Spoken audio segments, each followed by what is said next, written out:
What's going on, guys? Stefan here with you, S&E's Garage. Today we're going to be installing a sway bar disconnect kit on this 2010 Jeep Wrangler JKU.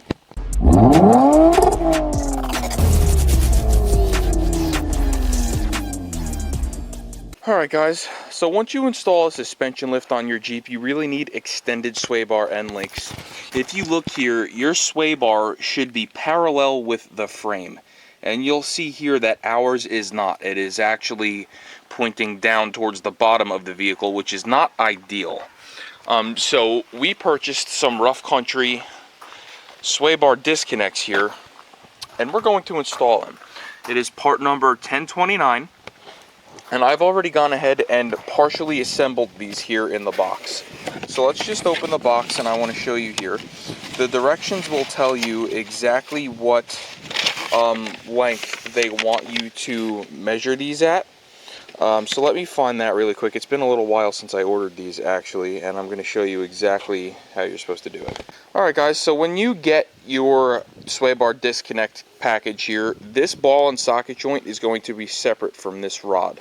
And if you read the directions, they want you to measure it from end to end at 10 inches. So we have this set at exactly 10 inches. We have this other one here set at exactly 10 inches. And we're going to go ahead and start installing these. Before we install them, I want to go ahead over there. You'll see we have a little pile of wood chips there. And I want to show you exactly what these sway bar disconnects are going to allow your Jeep to do. So let's go ahead, before we put these on, I'm going to climb that a little bit, and then I'm going to get out of the Jeep and show you kind of the way the suspension is, the geometry. And then we're going to do the same thing after we put the disconnects on and see the difference. Alright guys, so if you look here, our front suspension is not really articulating as much as we would like to see.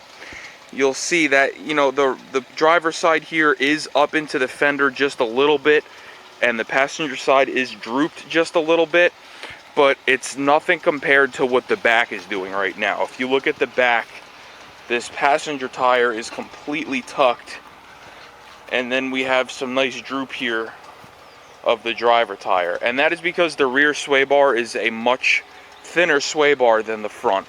So disconnecting this front sway bar is going to allow the suspension to articulate more and give you a smoother and more capable ride when you are off-roading on some rough surfaces. So just keep in mind, this is how it looks with the sway bars connected, or the sway bar up front connected. We're going to do this same test after we put the new end links in and disconnect them, and I want to show you the difference. Alright guys, so the first thing we're going to do here is we're going to go ahead and disconnect our factory sway bar links here from the axle. It's going to be with an 18mm wrench on this side and a 21mm, I believe it is, on this side. And we're going to go ahead and disconnect them on both sides, and then once we get to that point, we're going to go ahead and disconnect the sway bar completely from the link.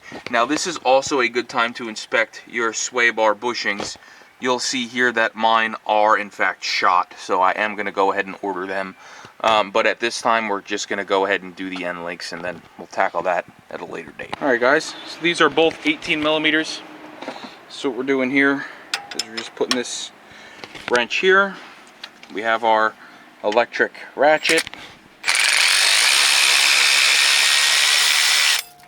Done deal. Thread this off the rest of the way. Like so. Now we are not reusing our factory hardware, so you can throw this away, do whatever you want with it. But you'll see we're disconnected here.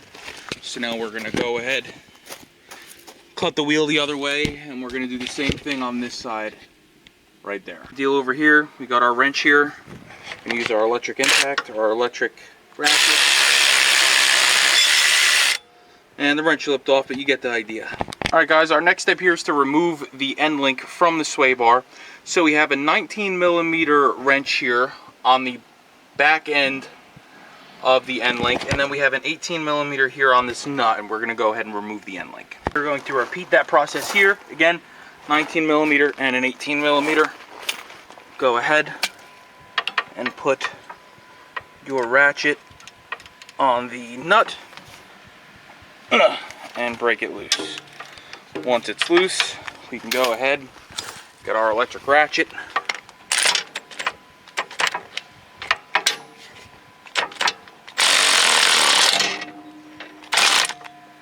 and hopefully zip it off the rest of the way. This one's a little tighter. Alright guys, our next step here is going to be to go ahead and install this end link on our factory sway bar. You're going to need a 14mm here to go onto the flats of the end link, like so, and then a 19 to put the jam nut on. Alright guys, so this next step isn't exactly something I'm thrilled about, but we have to drill 2 holes here in the frame, right around this area, to install this bracket. And what this bracket is going to allow us to do is to tuck the sway bar links up and away, so they don't get caught up in the suspension or anything like that when you are off-roading. So you have to drill 11/64 holes, 2 of them, and then you're going to go ahead and screw in these brackets with the provided self-tappers. So what we have here is some value guard undercoating, and after we drill our holes, we're going to undercoat where we drilled, just to kind of keep any rust or anything from starting. And then while the undercoat is still wet, we're going to go ahead and screw them in. So we're going to set these up. I'm going to center punch them. I'm going to show you exactly where we're going to drill, and we're going to go ahead and do it. All right guys, so we marked right where our brackets are going to go here with a white paint pen. We're going to go ahead and take our punch here. We're going to center punch these holes, and then we're going to drill them. All right guys, so we're through the frame here with our 17/64 holes. You'll see them here. Normally I wouldn't want to drill through my frame, but it's basically, it's in front of, you know, the engine mounts and everything, and there's a cab mount there, but I mean, I guess it's not that big of a deal. It's got holes in it for everything else, so what are 2 more little holes? But we're going to go ahead, spray that with some undercoating, and then we're going to use our impact gun with the 1/2" socket and install them with these screws. Guys, when you're done, this is what it should look like here. Your end link will be basically stored on that little peg. So now we came over here to the other side. We marked our holes. We center punched them. You can see the punches in there. We're going to go ahead and drill them again with the drill bit. All right guys, and this should be your finished result. These pins here just help keep the end links stowed away when you're not using them. It's okay if your holes here aren't perfect that you drilled. If you end up being a little too close to this body mount, just grab this with a pair of pliers, bend it back a little bit. I had to do that on this side.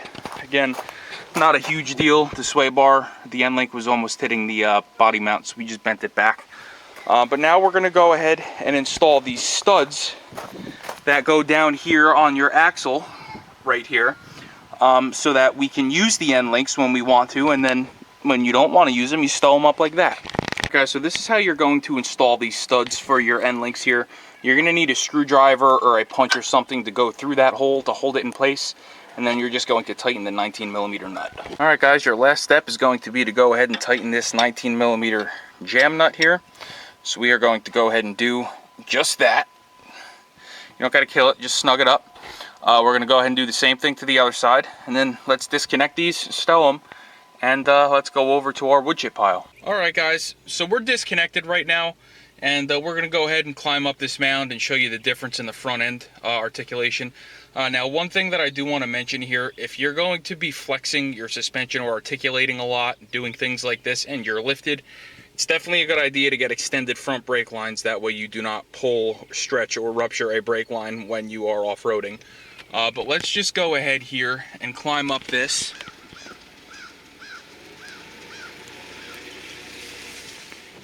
Okay. I'm going to put it in park. I'm going to pull up the emergency brake. Now let's get out and see the difference. Now what I want you to notice is how far up into the fender this driver's side is, and how drooped down this is.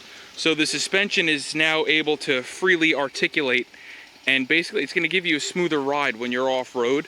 And you'll see that the back has actually probably articulated a little bit less because the front is now able to help more or less. So I hope this video was enjoyable to you. I hope I was able to demonstrate what a sway bar front end disconnect does. And I hope I helped you install a set of disconnects in your JK or JKU. If you enjoyed the video or it helped, please like, share, and subscribe. I'll drop a link down below to all the products that we used. I'll drop a link to the sway bar disconnects and you know, the paint marker and some of the other tools that you're going to need to get this done. So like, share, and subscribe. We'll see you next time.